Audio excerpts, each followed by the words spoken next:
Advocate আবহিনা Razzaqi বিভিন্ন সময়ে আপনি দেশ সন্ধ্যায় এই টেবিলে বসেই বারবার বলেছেন যে 2011 সালে যে তত্ত্বাবধায়ক ব্যবস্থা বাতিল করা হয়েছিল সেটি ছিল একপেশে এবং উদ্দেশ্য প্রণোদিত সিদ্ধান্ত। সেই জায়গা থেকে আমরা গণঅভ্যুত্থানের পরবর্তী সময়ে দেখলাম যে পঞ্চদশ সংশোধনী কেন অবৈধ ঘোষণা করা হবে না জানতে চেয়ে রুল জারি করেছে হাইকোর্ট। এই বিষয়টি আপনার কাছ থেকে একটু বিস্তারিত জানতে চাই। ধন্যবাদ আপনাকে এবং আমার সহ-আলোচক।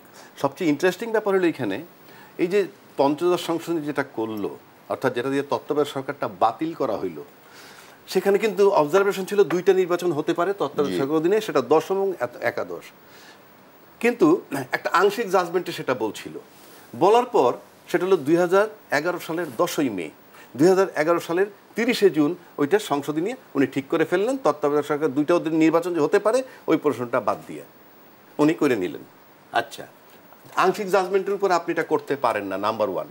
নাম্বার 2, তার 16 মাস পরে রিটায়ার্ড বিচারপতি হিসাবে উনি গিয়ে একটা জাজমেন্ট পূর্ণাঙ্গ দিলেন, সেখানে ওই হুবহু সংবিধান যেটা সংশোধন করছে তাই লিখলেন। তত্ত্বাবধায়ক সরকারের প্রশ্নটা উনি আর লিখলেন না।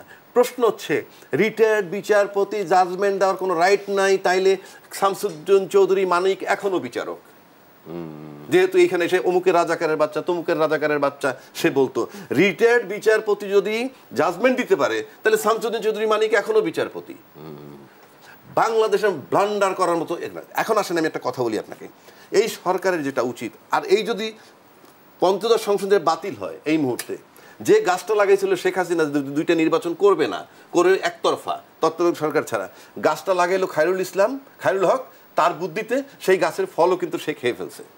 মানে উনি পুরস্কৃত হয়েছেন। হ্যাঁ, উনি পুরস্কৃত কি হয়েছে, একটা ছোট্ট ওই কি জুডিশিয়াল কমিশনের চেয়ারম্যান হয়েছেন, জুডিশিয়াল কমিশন। ভালো কথা। পুরা জাতিকে বঞ্চিত করছেন, গণতন্ত্র নস্যাৎ করছেন, বিচার সিস্টেম নস্যাৎ করছেন। একটা গাছ লাগাইছে শেখ হাসিনার বুদ্ধিতে, সেটার ফল সে একা খেয়ে পালায় চলে গেছে। এখন আসেন, পঞ্চদশ সংসদে বাদ দিলে কি হয়? এইটার ভিতরে কিন্তু জাতির জনক আছে, যে তাকে জাতির জনককে মানে ফাদার অফ দ্য নেশন ঘোষণা করছে। যদি পঞ্চদশ সংসদটা বাতিল করে দেয় হাইকোর্ট থেকে, তাহলে উনি জাতির পিতা থাকতেছেন না, উনি জাতির পিতা থাকবেন না। এক, মানে এইটাই সবচেয়ে বড় বিষয় এখানে।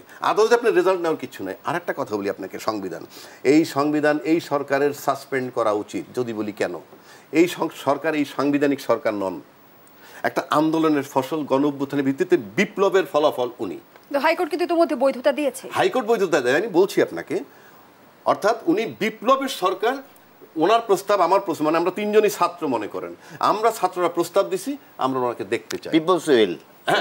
এবং এট দ্য সেম টাইম ছাত্রের সাথে আবাল বৃদ্ধা বনিতা কোলের শিশু নিয়ে রাস্তায় নারী নামছে, এরকম আন্দোলন আমি দেখি নাই। তারা সবাই যখন বলছে ডক্টর ইউনূস, ওকে, ডক্টর ইউনূস সাহেব কিন্তু তখনও মামলার আসামি, দণ্ডপ্রাপ্ত। তারপরে তার আপিলটাকে হেয়ারিং করলো এবং মামলা তার খালাস পাইল। তখন তিনি ফ্রান্সে আসলেন। 8 তারিখ রাত্রে ওত নেবেন। 8 তারিখ সন্ধ্যাবেলায় আপনি জিনিসটা লক্ষ্য করেন, বিচারপতিকে প্রধান বিচারপতি বলতেছেন যে যেহেতু মাননীয় প্রধানমন্ত্রী শেখ হাসিনা পদত্যাগ করেছেন, যেহেতু রাষ্ট্রপতি সংসদ ভেঙে দিয়েছেন, কাজেই এরকম একটা সিচুয়েশনে, এই ক্রাইসিসে অন্তর্বর্তীকালীন সরকার হিসাবে শপথ নেওয়া যায়। এটা কে বলছেন? প্রধান বিচারপতি। আবার রাষ্ট্রপতি যে সংসদটা ভাঙলেন কিভাবে? প্রধানমন্ত্রী লিখিত অনুমোদন করে ভাঙতে হবে যদি সংবিধান আমি ধরি, কিন্তু সেই সিচুয়েশন এখানে আসে নাই। প্রেসিডেন্ট কি বলছেন?